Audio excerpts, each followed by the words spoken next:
రమేష్ రెడ్డి గారు, నల్గొండ జిల్లా మొత్తం కాంగ్రెస్ స్వీప్ చేసింది. ఒక్క మీ నియోజకవర్గం తప్ప. మీకు టికెట్ రాలేదని మీరు రామరెడ్డి దామోదర్ రెడ్డి గెలవకుండా ఏమైనా కుట్ర చేశారా? లేదంటే సపోర్ట్ చేయకుండా ఆయన దూరంగా ఉన్నారా? అంటే ఇప్పుడు పొలిటికల్ సిస్టంలో మీరు అన్నట్టు ఏదో ఇట్లా చేతులు ఊపితే ఓట్లు మారే రోజులు లేవు. ఇదంతా ఆధునిక యుగం అయిపోయింది. వాట్సాప్లు వచ్చినాయి, సోషల్ మీడియా వచ్చింది. అంటే ఈరోజు నేను మ్యాక్సిమము నేను చెప్తే కూడా ఓ 500 నుంచి 1000 ఓట్లు కూడా మారే పరిస్థితి ఉండదు. ఎందుకంటే ప్రతి ఒక్కరికి కూడా అవగాహన వచ్చింది, చదువుకున్నారు, ప్రతి ఒక్కరికి కూడా స్పష్టంగా అవగాహన ఉంది.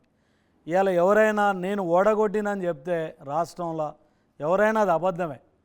ఎందుకంటే ఈరోజు ఇంత గాలి ఉండి నల్గొండలో ఊహించని సీట్లు కూడా అంత మెజార్టీ వచ్చి అంటే గెలవటం జరిగింది. ఇక్కడ ఓడిపోవడానికి కారణాన్ని అంటే మీరే విశ్లేషించాలి. అంటే అది మీరేమనుకుంటున్నారు? కారణం ఏంటి? అంటే కారణం స్పష్టంగా చెప్పినాం, అంతకుముందు కూడా చెప్పినాం. అక్కడ బలంగా ప్రజలందరూ కూడా లోకల్ ఫీలింగ్ ఉంది. సూర్యాపేటలో స్థానికత మీద చాలా ఉన్నారు. 40-50 ఏళ్ళ నుంచి సూర్యాపేటలో అందరూ కూడా తుంగతుర్తి నుంచి బయట ప్రాంతాల నుంచి వచ్చి అక్కడ ఎమ్మెల్యేలుగా గెలుస్తున్నారు. ఏదైతే తెలంగాణ వాదం వచ్చిందో సూర్యాపేటలో కూడా మా ప్రాంతం నుంచి ఒక వ్యక్తి ఎమ్మెల్యే కావాలని బలంగా కోరుకుంటున్నాను. నేను కూడా లోకల్ వ్యక్తిని, అక్కడ పుట్టిన బిడ్డను. సో వాళ్ళకు బాగా ఫీలింగ్ ఉంది, రమేష్ రెడ్డికి రావాలి, రమేష్ రెడ్డికి చేయాలి, ఇన్నిసార్లు అన్యాయం జరుగుతుంది, కావాలని ఒక బలమైన కోరిక కూడా ప్రజల నుంచి ఉన్నది. కానీ మీరు చెప్పలేదా మీ కార్యకర్తలకు, మీ అభిమానులకు? నా అభిమానులందరూ కూడా దామోదర్ రెడ్డికి ఓటేయమని మీరు చెప్పారా? లేదు, నేను ప్రచారం చేసిన కాదు. దురదృష్టం ఏంటంటే నేను 15వ తారీఖు నాడు విడ్రా అయితే 22వ తారీఖు నాడు నా దగ్గరికి దామోదర్ రెడ్డి గారు రావడం జరిగింది. అంటే వారం రోజులు టైం వేస్ట్ అయింది. 22వ తారీఖు నాడు నన్ను ప్రచారానికి ఆహ్వానించడం జరిగింది.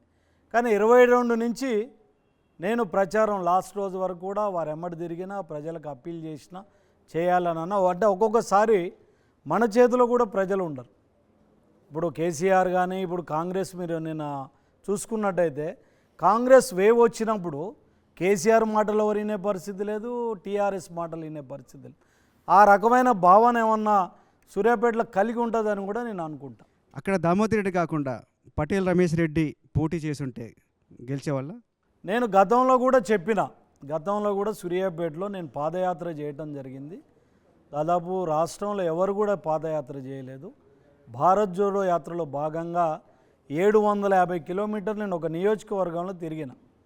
నేను ప్రతి మీటింగ్లో ఛాలెంజ్ చేసిన, ఈ గాలి రాకముందే సూర్యాపేట నుంచి కాంగ్రెస్ పార్టీ అభ్యర్థిగా నేను నిలబడితే 50,000 మెజార్టీతోటి గెలుస్తా, ఒకవేళ గెలవకపోతే రాజకీయ సన్యాసం చేయడానికి సిద్ధంగా ఉన్నాను. కానీ నేను నిన్న క్యాండిడేట్గా ఉంటే జిల్లాలోనే హైయెస్ట్ మెజార్టీగా 60 నుంచి 70,000 తోటి గెలిచే అవకాశాలు ఉన్నాయని చెప్పి మేము బలంగా నమ్ముతున్నాం. కానీ ఒక ఆర్గ్యుమెంట్ అయితే ఉంది, ఒక ఆరోపణ ఉంది, దామోదర్ రెడ్డి గెలిస్తే ఇక్కడ పాతుకుపోతాడు, వాళ్ళ కొడుకు తర్వాత సీట్ అడగొచ్చు, అందుకని చెప్పేసి పటేల్ రమేష్ రెడ్డి ఓడించాడు అని. అంటే నేను చెప్తున్నా కదండి, అంటే రీజన్ కరెక్ట్గా లేకుండా ప్రజలు కూడా మనం ఏదో చెప్తే చేసే దాంట్లో లేరు. అందులో కాంగ్రెస్ పార్టీ అనేది పార్టీ బేస్డ్ పార్టీ. మీరు ఎవరు నిలబెట్టినా కూడా 25 to 30% అంటే చేయి గుర్తు మీద ఓట్లు పడే పరిస్థితి ఉంటుంది. కాబట్టి ఈరోజు దాదాపుగా మేము కూడా 67-68 వేల ఓట్లకు రావడం జరిగింది. అదేం సామాన్య విషయం కాదు. కాకపోతే ఇంకా అక్కడ జరిగిన దాంట్లో ఆర్గనైజేషన్ లోపం కూడా మాకు కనపడ్డది. దామోదర్ రెడ్డి గారు అంటే చివరి నిమిషంలో టికెట్ రావటం, టైం లేకపోవటం, కొంత ఆర్గనైజేషన్ కూడా లోపం జరిగినట్టు అనిపించింది. అంటే మాకున్న అవగాహన ఏంటంటే అక్కడ జగదీశ్వర్ రెడ్డి గారు కూడా 70 నుంచి 80 కోట్లు ఖర్చు పెట్టినట్టు కూడా మాకు ఒక అంచనా ఉంది. సో కొంత డబ్బు ప్రభావం కానివ్వండి, టైం అది కానివ్వండి, మా ఇద్దరి మధ్యన కోఆర్డినేషన్ కూడా లేట్ కావడం కూడా కొంత నష్టం జరిగి ఉంటుందని కూడా నేను అనుకుంటున్నాను. అంతేనా? ఆ రోజు మీరు విత్డ్రా చేసుకునేటప్పుడు కూడా మీ అనుచరగణం వద్దు అంది, మీరు అయిష్టంగానే విత్డ్రా చేసుకున్నారు కాబట్టి మీరు అక్కడ దామోదర్ రెడ్డి గెలవటానికి మీరు పూర్తి స్థాయిలో సహకరించలేదు. అంటే నన్ను పూర్తి స్థాయిలో వాళ్ళు వాడుకోలేదు. దామోదర్ రెడ్డి గారు కూడా ఏ రోజు కూడా నాకు పని అప్పచెప్పలేదు. ఓ మండలం కానీ ఒక ఆర్గనైజేషన్ సిస్టమ్ లేదు. వారం రోజుల తర్వాత నన్ను పిలిచిండ్రు, నా దగ్గరికి వచ్చిండు, మాట్లాడిండు. మళ్ళీ తెల్లారి నుంచి కూడా నన్ను ఎవరు ఇన్వైట్ చేయలే. నేనే తెలుసుకున్నా, నేనే ప్రోగ్రామ్స్కి వెళ్ళినా, నేనే మాట్లాడినా. కాబట్టి మీరు అన్నట్టు మాత్రం కొంతమంది క్యాడరు అంటే ఈ ఎపిసోడ్లో అంటే వాళ్ళకి ఇష్టం లేక కానీ ఇంకోటి కానీ నాతోటి ఉన్న అనుబంధం కానీ కొంతమంది మాత్రం పార్టీ వదిలిపెట్టిపోయినారు, కొంతమంది స్తబ్దతగా ఉన్నారు, కొంతమంది పనిచేసారు. కాకపోతే కింది క్యాడర్ మాత్రం కాంగ్రెస్ అనుకున్న వాళ్ళందరూ కూడా పనిచేసారు. అంటే నేను మాత్రం అంటే నా సొంత గ్రామంలో కూడా లీడ్ వచ్చింది. నాకు ఎంతవరకు మ్యాక్సిమం శక్తి ఉందో ఆ శక్తి వరకు అయితే నేను పనిచేసాను. అంటే రామిరెడ్డి దామోదర్ రెడ్డి మిమ్మల్ని పూర్తి స్థాయిలో వినియోగించుకుని ఉండుంటే, పిలిచి కలిసి గనక ప్రయాణం చేసి ఉండుంటే అక్కడ క్యాంపెయినింగ్లో ఆయన గెలిచుండేవారా? 100% గెలిచిండి. సో మిమ్మల్ని యూజ్ చేసుకోకపోవడం వల్ల ఆయన ఓడిపోయారా? చేసుకోలేదు వాడు అంటే మరి వాళ్ళకి ఏమి అనిపించిందో తెలియదు కానీ అంటే నేను పూర్తి స్థాయిలో పనిచేస్తానా చేయనా అని ఏం భావన ఉందో కానీ వాస్తవం అయితే పూర్తి స్థాయిలో వాళ్ళు నన్ను వాడుకోలేదు. అంటే వాళ్ళు చెప్పేది కూడా ఏంటంటే రమేష్ రెడ్డి విడ్రా అయితే చాలు, రమేష్ రెడ్డి పని చేసినా చేయకపోయినా మేము గెలుస్తామనే భావన కూడా ఉన్నదనేది నాకు అభిప్రాయంగా తెలిసింది. సో నన్ను ఎంతవరకు ఉపయోగించుకున్నారో అంతవరకు మాత్రం నేను పనిచేసిన. ఓకే, మీకు ఆ రోజు విడ్రా చేసుకునేటప్పుడు మీకు కాంగ్రెస్ పెద్దలు ఇచ్చిన హామీ పత్రాన్ని అక్కడ డిస్ప్లే చేస్తున్నాం, ఒకసారి మీరు గుర్తు చేసుకుంటారా? ఉత్తమ్ కుమార్ రెడ్డి లెటర్ హెడ్తో ఆయన అవును సంతకం చేసి ఇచ్చారు. ఇంకా దామోదర్ రెడ్డి గారు, ఓకే, దామోదర్ రెడ్డి ఏం రాశారు అందులో, ఏం చెప్పారు లెటర్? ఆబ్జెక్షన్ లేదు, రేపు ఈయనకు పార్లమెంట్ క్యాండిడేట్ అంటే ఈయన కనుక విడ్రా అయ్యి అంటే పార్టీ లైన్లోకి వచ్చేసి విడ్రా అయితే మాత్రం రేపు నల్గొండ పార్లమెంటు టికెట్ ఇవ్వడానికి మాకేం అభ్యంతరం లేదు, రమేష్ రెడ్డికి టికెట్ ఇవ్వండి అని చెప్పి వాళ్ళు ఒక హామీ. అంటే జనరల్గా మామూలుగా హామీ ఇస్తారు కదా, లెటర్ రాసి ఇవ్వాల్సిన హామీ ఎందుకు వచ్చింది? ఒకసారి ఆ విజువల్స్ కూడా గుర్తు చేసుకుంటారా? అంటే ఇంతకుముందు మీరే చెప్పారు కదా, మీరు చూడొచ్చు.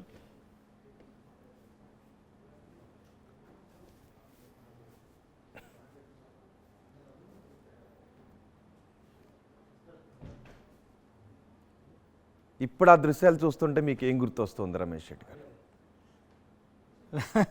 మళ్ళీ ఒకసారి మీరు ఏడిపించే పని చేస్తారు అంతే తప్ప ఏముండదు. మీరు చాలా భావోద్వేగానికి గురయ్యారు, వాస్తవంగా మీ ఫ్యామిలీ మెంబర్స్ భావోద్వేగానికి గురయ్యారు, అనుచరులు భావోద్వేగానికి గురయ్యారు. టీవీలో చూస్తున్న చాలా మంది చాలా చోట్ల నుంచి అన్యాయం జరిగిందనే భావన చాలా మంది భావోద్వేగానికి గురయ్యారు. కాంగ్రెస్ సార్ల అన్యాయం జరగటం తోటి అంటే అందరికి ఇప్పుడు అక్కడ ఉన్న దాంట్లో మా అన్నయ్య ఉన్నాడు, ఆయన అమెరికాలో ఉంటాడు, ఆయన దాదాపుగా పోయి కూడా 35 సంవత్సరాలు అవుతుంది. మా వదిన కూడా అక్కడ డాక్టరు. అంటే మేము రాజకీయాలను రాజకీయ యాంగిల్లో కాకుండా ఒక ప్రజాసేవ చేయాలని చెప్పి ఈ దాదాపుగా 30 సంవత్సరాలు కూడా అంటే ఆయన సంపద కానీ మేము కానీ ఎక్కడ చిన్న అవినీతి మచ్చ కానీ ఎక్కడ ఏది లేకుండా మేము చేయాలని చెప్పి అందరం కూడా కష్టపడి ఒక యజ్ఞంలాగా పనిచేస్తున్నాం. కాబట్టి అక్కడ ఉన్న అన్నయ్య మా అన్నయ్య కూడా అమెరికా నుంచి ఎలక్షన్స్ కోసం 3 నెలల ముందు రావడం. అవును, అంటే ఖచ్చితంగా బంధువులు శ్రేయవులు వస్తారు. నేను అడిగేది అది కదా, మిమ్మల్ని అంతగా ఏడిపించింది కాంగ్రెస్ పార్టీనా రామిరెడ్డి దామోదర్ రెడ్డా? అంటే దామోదర్ రెడ్డి గారు అని కాదు, వాస్తవంగా పార్టీ కూడా మనకు అంటే టికెట్ ఇవ్వకపోవడం జరిగింది. తర్వాత దామోదర్ రెడ్డి గారు కూడా 2018లో కనుక ఆయన ఏం మాట ఇచ్చిండో దాని మీద నిలబడకపోవడం కూడా బాధ వేసింది. మరి జిల్లాలో ఉన్నంతమంది కాంగ్రెస్ సీనియర్ నేతలు మీకు సపోర్ట్ రాలేదా? ఇంకెవరు రాలేదా? మిమ్మల్ని ఒంటరిని చేశారా? అంటే ఇక్కడ మీకు చెప్పినా కదా, అంటే ఒక రకమైన సిస్టమ్ కూడా ఇక్కడ అంటే నల్గొండ జిల్లా అంటే కాంగ్రెస్ పార్టీలో పెద్ద లీడర్లు ఉన్నారు. మీరు గతంలో కూడా చూస్తే 2-3 సందర్భాలలో రేవంత్ రెడ్డి గారు నల్గొండ జిల్లాకు వస్తాయంటే కూడా రానియని సందర్భాలు మనం మాకు అక్కర్లేదు మాకు లేదని చెప్పి చెప్పడం జరిగింది. సో అక్కడ ఉన్న పెద్ద లీడర్లు కూడా అంతమంది పీసీసీ ప్రెసిడెంట్గా చేసిండ్రు, సిఎల్పి నాయకులుగా ఉన్నారు, రాష్ట్ర నాయకులుగా ఉన్నారు. కాబట్టి సో రేవంత్ రెడ్డి గారి లీడర్షిప్ విషయంలో అంటే మాలాంటి వాళ్ళం మరి వస్తే ఇంకేదన్నా జరుగుద్దని ఆబ్జెక్షన్లు ఉన్నారో తెలియదు కానీ వాస్తవంగా నా టికెట్ విషయంలో మాత్రం కోమటిరెడ్డి వెంకటరెడ్డి గారు మాత్రం అవుట్రైట్గా మీదేసుకొని నాకు అవుట్రైట్గా చేయడం జరిగింది. ఆయనకు నాకు చిన్నప్పటి నుంచి కూడా నాకు రెడ్డి హాస్టల్ కూడా ఆయన సీనియర్గా ఉండే అవుట్రైట్గా నాకు సపోర్ట్ చేయడం జరిగింది. రాజగోపాల్ రెడ్డి గారు కూడా నాకు సపోర్ట్ చేయడం జరిగింది. కాకపోతే ఆయన మళ్ళీ బీజేపీలోకి పోయి రావటం లేటుగా కావటం కూడా నాకు కొద్దిగా నష్టం జరిగింది. వాళ్ళు మాత్రం నాకు అవుట్రైట్గా సపోర్ట్ చేయడం జరిగింది కోమటిరెడ్డి బ్రదర్స్.